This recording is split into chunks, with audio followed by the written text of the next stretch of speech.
약속의 말씀은 신약성경 사도행전 8장 1절에서 8절까지, 신약성경 200면에 있는 사도행전 8장 1절에서 8절까지 말씀 다 찾으시고 화면을 통해서 한 목소리로 합독합니다. 사울은 그가 죽임당함을 마땅히 여기더라. 그날에 예루살렘에 있는 그의 큰 박해가 있어 사도회에는 다 유대와 사마리아 모든 땅으로 흩어지니라. 경건한 사람들이 스데반을 장사하고 위하여 크게 울더라. 사울이 교회를 잔멸할세 각 집에 들어가 남녀를 끌어다가 옥에 넘기니라. 그 흩어진 사람들이 두루다니며 복음의 말씀을 전할세 빌립이 사마리아 성에 내려가 그리스도를 백성에게 전파하니 우리가 빌립의 말도 듣고 행하는 표적도 보고 한 마음으로 그가 하는 말을 따르더라.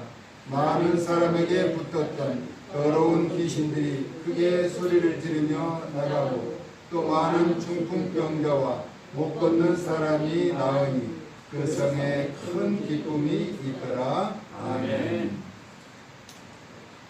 오늘 설교의 제목은 그리스도를 전파하라. 한번 따라서 할까요? 그리스도를 전파하라. 그리스도를 전파하라. 그리스도는 우리의 구세주가 되시는 분이죠. 먼저 우리의 정체성. 나는 가정에서, 또 내가 다니는 직장과 사업장에서, 내가 속해 사는 이 지역에서, 이 나라에서, 아니 우주에서 나는 어떤 존재인가 자신을 한번 돌아보는 시간을 가졌으면 좋겠습니다. 야고보서 4장 14절에는 이런 말씀이 있어요. 내일 일을 너희가 알지 못하는도다. 너의 생명이 무엇이냐. 너희는 잠깐 보이다가 없어지는 안개니라. 저는 분명히 존재한 것 같은데 없어지는 안개와 같다는 것입니다. 안개는 또 여러 가지 유익도 주지만은 해악을 끼치는 어떤 그런 모습으로도 나타나죠. 전에 교통부 장관, 지금은 국토자원부 장관인가요? 교통부 장관이 가장 싫어하는 노래 제목이 안개 낀 고속도로. 안개 낀 고속도로. 고속도로에 안개가 끼면 어떻게 해서요? 차량이 다니다가 시야가 좁기 때문에 사고가 많이 난다는 것입니다. 그래서 안개 낀 고속도로를 노래를 아주 싫어했다는 그런 무슨 이야기가 있어요. 하늘을 나는 비행기도 안개가 끼면은 이륙하거나 착륙하기 어렵다고 합니다. 고공을 나를 때는 레이더를 통해서 이렇게 다니겠지만은 이륙하고 착륙할 때는 시야가 확보되지 않으면은 활주로를 잘못 들어가거나 벗어날 수 있기 때문이라는 것이죠. 넓은 바다를 항해하는 배들도 마찬가지예요. 입추링할 때 선박이 서로 부딪혀서 사고가 많이 나는 그런 예가 있다고 하죠. 자동차와 달리 배는 또 금방 정차하거나 움직일 수 없기 때문에 큰 사고를 유발하게 된다고 말합니다. 안개라고 하는 것. 그게 우리 일상에 때로는 많은 어려움을 주기도 하죠. 영적인 삶을 살아가는 믿음의 사람들에게도 영적인 안개, 분별력이 사라지게 된다면 그의 삶의 모든 여정 가운데 어려운 일들이 발생한다는 것이죠. 여러 가지 질병이나 가난이나 고통이나 슬픔이나 아픔이나 괴로움 등이 나타나게 된다는 것이죠. 우리 믿는 자의 삶에도 마태복음 13장 25절에 보니까 늘 원수들이 가라지를 뿌린다는 것이죠. 복식만 자라야 하는데, 믿음으로 옳게 자라가야 하는데 미혹하는 세력들 때문에 넘어지고 힘들어하고 어려움을 겪게 된다는 것이죠. 그래서 베드로전서 5장 8절에 잘하는 말씀이죠. 근신하라 깨어라. 너희 대적 마귀가 우는 사자같이 두루다니며 삼킬 자를 찾는다는 것입니다. 어디 조금만 믿는 사람이라도 약점만 보이면은 공격하겠다는 것입니다. 마귀는 이와 같이 믿는 자들을 수시로 괴롭히려고 그렇게 대상자를 찾고 있다는 것이죠. 그러므로 우리 모두는 예수 그리스도로 인하여 삶의 장애가 되는 안개와 같은 일들이 모두 사라지고 제거되어서 주 안에서 시온의 대로가 활짝 열려지는 형통한 삶이 될 수 있기를 예수님의 이름으로 축복합니다. 우리는 지금 이제 코로나도 겪고 또 폭염도 겪는 가운데 올림픽이 일본에서 진행돼서 많은 낭보가 날아오기도 하죠. 가끔 이제 중계를 통해서 보면은 참 4년, 5년 동안 참 땀 흘리면서 수고했던 수많은 선수들이 그 짧은 시간에 그 승패를 가르기 위해서 애쓰는 것을 바라봅니다. 그런데 불과 2, 3초, 3, 4초 안에 또 승패가 나는 경우를 바라보죠. 그 찰나와 같은 그 순간에 이기는 자는 환호하고 기뻐하지만은 지는 사람은 또 낙담하면서 후회를 기약하는 것을 바라보게 됩니다. 그런데 저는 많은 이제 그것을 이 신앙의 믿는 자의 모습으로 대비해서 바라보는데 그 많은 땀 흘리며 수고했던 그 순간순간들, 그런데 그 찰나의 순간 보니까 저도 태권도를 해봤지만은 머리를 공격하면, 발로 공격하면 점수가 많아요. 뒤지고 있다가 3.5점을 따서 극적으로 이기는 이런 경우를 보는데 한 2초 정도 남겨놓고 발이 상대방의 머리에 올라가서 이기는 거죠. 또 유도의 경우도 보니까 결승에 가서 우리 선수와 일본 선수가 싸우는데 한 3초 정도 남겨놓고 안달에 걸려서 넘어져서 금메달의 꿈이 좌절되는 이런 모습을 바라보았어요. 그리고 여러분도 다 보았듯이 양궁이라고 하는 것, 우리나라 선수들은 올림픽에 가서 금메달을 따는 것보다 우리나라에서 국가대표가 되는 것이 더 어렵다고 하는 양궁. 그래서 지금 몇 년 연속 계속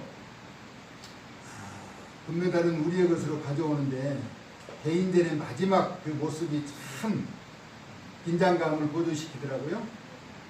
마지막 한 발에 이제 승부가 갈리게 됩니다.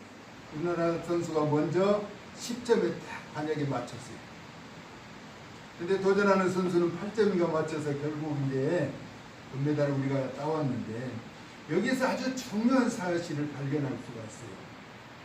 그 어머니가 그 기뻐하는 모습으로 아이의 이름을 부르는데 사나사나 그러더라고요. 사나사나. 무슨 산이죠? 산은 아닌데 산이라고 불러요. 웃자고 하는 얘기인데 여러분 잘 모르는 것 같아요. 안산? 그런데 그 친구가 쌓은 관역에 10점. 죄라고 하는 것은요, 관역에서 벗어나는 것을 죄라고 합니다.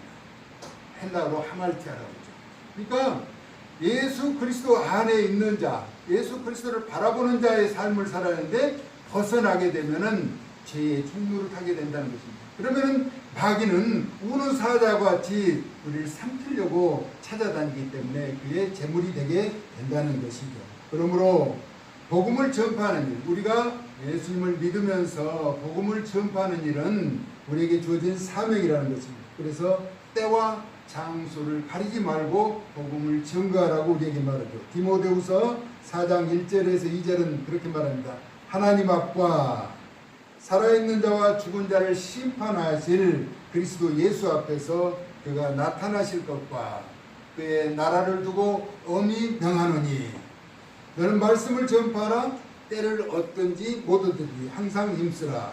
범사의 오래 참음과 가르침으로 경책하며 경계하며 권하라. 우리는 전도의 때가 따로 있는 것이 아니라고 하는 것입니다. 때를 얻든지 못 얻든지 말씀을 전파해야 하는 것이 우리의 사명이라고 하는 것입니다. 할렐루야. 우리가 예수님을 믿으면서 그 사실을 나타내야 한다는 것입니다. 왜냐하면요, 왜 이렇게 때를 가리지 않고 증거해야 하냐면은 이 세상에서 우리의 마지막 때와 하나님의 거룩하신 때가 언제인지를 우리가 알지 못하기 때문이라는 것입니다. 베드로전서 4장 17절과 18절에서는 하나님의 집에서 심판을 시작할 때가 되었다라고 말합니다. 만일 우리에게 먼저 하면 하나님의 복음을 순종하지 아니하는 자들의 그 마지막은 어떠하며 또 의인이 겨우 구원을 받으면 경건하지 아니한 자와 죄인은 어디에 서겠느냐라고 말하고 있습니다. 우리가 그리스도를 전파해야 하는 당위성은 그리스도는 우리의 구원자가 되시기 때문인 것입니다. 그래서 베드로의 형제 안드레가 요한복음 1장 41절에서 그가 먼저 자기 형제 시몬을 찾아 말하되 우리가 메시아를 만났다라고 합니다. 메시아 번역하면 그리스도라는 것이죠. 베드로는 마태복음 16장 16절에서 주는 그리스도시요 아주 유명한 고백을 했죠. 살아계신 하나님의 아들이시다. 네. 영적인 분별력을 가지고 성령의 감동으로 그렇게 고백하죠. 주는 그리스도시요. 한번 따라서 할까요? 주는 그리스도시요. 주는 그리스도시요. 하나님의 아들이십니다. 하나님의 아들이십니다. 할렐루야. 네. 구주이신 예수님을 영접하는 자는 요한복음 17장 3절에서 우리가 잘 아는 영생의 길이 그리스도를 통하여 이루어진다라고 말하죠. 영생은 곧 참 하나님과 그가 보내신 자 예수 그리스도를 아는 것이라고 말하고 있습니다. 우리는 아는 것에서 끝나지 않고 믿음의 행함이 동반되어야 한다는 것이죠. 행함이 없는 믿음은 죽은 것이라고 야고보서는 기록하고 있기 때문인 것입니다. 바울이라고 하는 사람이 육신을 가지고 있으면서 믿음을 지키는데 늘 고민하는 게 있어요. 마음으로는 하나님의 법을 지키는데 육신으로는 늘 죄의 법 때문에 고민하면서 기록한 내용이 로마서 7장 24절에서 25절이죠. 오호라 나는 곤고한 사람이로다. 이 사망의 법에서 누가 나를 건져내랴. 우리 주 예수 그리스도로 말미암아 하나님께 감사하리로다. 그런즉 내 자신이 마음으로는 하나님의 법을 육신으로는 죄의 법을 섬기노라. 이렇게 말하면서 8장 1절 2절에서는 그렇게 말합니다. 그러므로 이제 그리스도 예수 안에 있는 자에게는 결코 정죄함이 없나니 이는 그리스도 예수 안에 있는 생명의 성령의 법이 죄와 사망의 법에서 너를 해방하였습니다. 우리는 예수를 믿음으로 말미암아서 죄의 모든 억압에서 해방된 자라는 것입니다. 그래서 예수 믿는 자를 정죄할 수가 없는데, 그러므로 그리스도는 자유를 누리는 비결이죠. 우리가 예수님을 믿는 것은 자유를 누린다는 것입니다. 죄의 억압과 모든 고통에서. 그래서 우리 믿는 자들은 잠을 못 자는 고통을 겪어서는 안 돼요. 불면증은 없어야 돼요. 왜냐하면 자유를 누리도록, 모든 억압과 고통에서 자유를 누리도록 모든 죄악을 이기신 예수님을 믿는 자가 이런저런 고민 때문에 잠을 못 잔다는 것입니다. 그래서 시편 기자는 사랑하는 자에게 잠을 주신다라고 말하잖아요. 그렇다고 계속 잠만 자도 안 되죠. 성경에서 너무 많이 자도 가난하게 된다라고 말하죠. 좀 더 자자, 좀 더 졸다, 손을 보고 좀 더 눕다 하면은 빈궁이 강도같이 임하게 된다라고 우리에게 경고하고 있습니다. 로마서 10장 4절에 그리스도는 모든 믿는 자에게 의를 이루기 위하여 율법의 마침이 되셨다. 다시 말하면 예수님은 율법을 완성하신 분이라고 하는 것입니다. 그래서 내가 곧 길이요 진리요 생명이니 나로 말미암지 않고는 아버지께 올 자가 없다라고 요한복음 14장 6절에 말씀하죠. 그래서 우리는 예수님을 통해서 영원한 영광의 나라에 임하게 되는 것입니다. 그래서 예수님이 우리의 구세주가 되시는 것이죠. 오늘 우리가 읽었던 사도행전 8장 1절은 역설적이게도 성령 충만한 그들이 모여서 기도하고 핍박이 시작되면서 각지로 흩어져 복음을 전파하게 된 것입니다. 이는 사도행전 1장 8절의 말씀이 8장 1절에서 성취되는 또 오늘 8월 1일인데 이런 숫자의 개념으로도 우리가 상당히 많은 것을 생각할 수가 있어요. 오직 성령이 너희에게 임하시면 너희가 권능을 받고 예루살렘과 온 유대와 사마리아와 땅끝까지 이르는 내 증인이 되리라 하는 것이 사도행전 1장 8절의 말씀이었거든요. 그런데 오늘 8장 1절에 뭐라고 말하죠? 사울은 그가 죽임당함을 마땅히 여기더라. 다시 말하면 성령 충만한 스데반이 순교한 사실입니다. 그리고 이어지는 말씀이 그날에 예루살렘에 있는 교회에 큰 박해가 있어 사도회는 다 유대와 사마리아 모든 땅으로 흩어지니라 라고 말하고 있습니다. 흩어졌던 그들이 뭐 했죠? 계속해서 복음을 전했다라고 하는 것입니다. 4절에 보니까 그 흩어진 사람들이 두루다니며 복음의 말씀을 전할세. 그리고 빌립이라고 하는 사람이 사마리아 성에 내려가 그리스도를 백성에게 전파했더니 많은 사람들이 빌립의 말도 듣고 행하는 표적도 보고 한 마음으로 그가 하는 말을 따르더라라고 말하고 있습니다. 복음이라고 하는 것은 증거하면 반드시 결과가 나타나게 되어 있는 것입니다.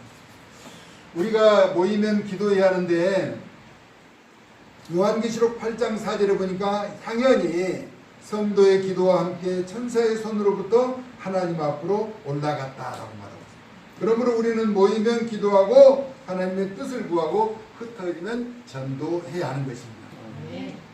하나님은 우리의 기도를 천사들의 손을 통해서 하나님 나라 금양로에 차게 된다는 것입니다. 그 기도가 합당해서 차면은 반드시 응답되게 되어 있는 것이죠. 흩어진 사람들이 두루다니며 복음을 전하였다. 복음은 기쁜 소식이죠. 예수 그리스도를 나타내는 것입니다. 이처럼 우리의 믿음을 지킨 생활 정보가 훗날에는 낱낱이 공개되게 될 것입니다. 이미 성경은 심은 대로 거두고 행한 대로 갚아주시겠다라고 말씀하죠. 상급의 우애를 가리는 영적인 성적을 발표하는 기준과 이정표가 되기 때문인 것이죠. 이미 생활에서 나타나서 제출된 믿음의 성적들은 아마 수정이 불가하겠습니다. 이미 우리의 믿음의 행적에는 그 결과가 나타나게 될 것이기 때문이죠. 우리 한번 7절 같이 읽을까요? 같이 읽습니다. 시작. 많은 사람에게 붙었던 더러운 귀신들이 크게 소리를 지르며 나가고 또 많은 중풍병자와 못 걷는 사람이 나으니 라고 말합니다. 지금 전도의 결과죠. 복음을 전했더니 이런 현상이 나타났다는 것입니다. 많은 사람에게 붙어있던 더러운 귀신. 할 수만 있으면 마귀들은 우는 사자와 같이 산길자를 두루 찾는 가운데 붙어있던 귀신들이 복음으로 인해서 도망가고 떨어져 나가게 된다라고 하는 사실을 나타내주고 있는 것이죠. 여러분, 복음을 증거하면 싫어하는 이유가 무엇이죠? 누가 가장 싫어해요? 마귀가 싫어하는 거예요. 자기들이 거처할 곳이 없는 것이기 때문에 가정 방법으로 그 길을 막으려고 하지만 복음을 증거하면 반드시 이와 같은 현상이 나타나게 된다는 것입니다.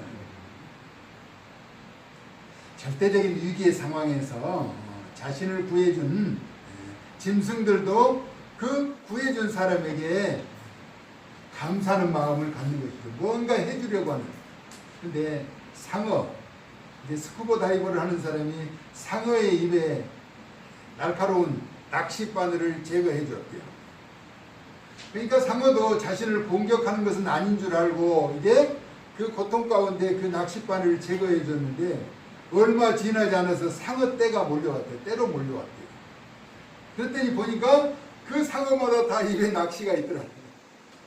그러니까 이 낚시를 제거받은 상어가 가서 동료들에게 자기같이 고통받고 있는 그들을 다 데리고 왔다는 것이죠.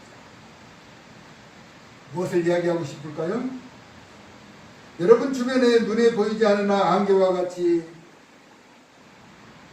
여전히 존재함에 시달리게 하는 마귀에 붙잡혀서 영적인 고통 가운데 사로잡혀 있는 자들에게 그리스도를 전파하라는 것이죠. 그래서 영혼의 안식자가 되신 예수님 전으로 인도하는 귀하고 복된 일에 쓰임받는 하나님의 사람들 되어질 수 있기를 예수님의 이름으로 축복합니다. 아멘.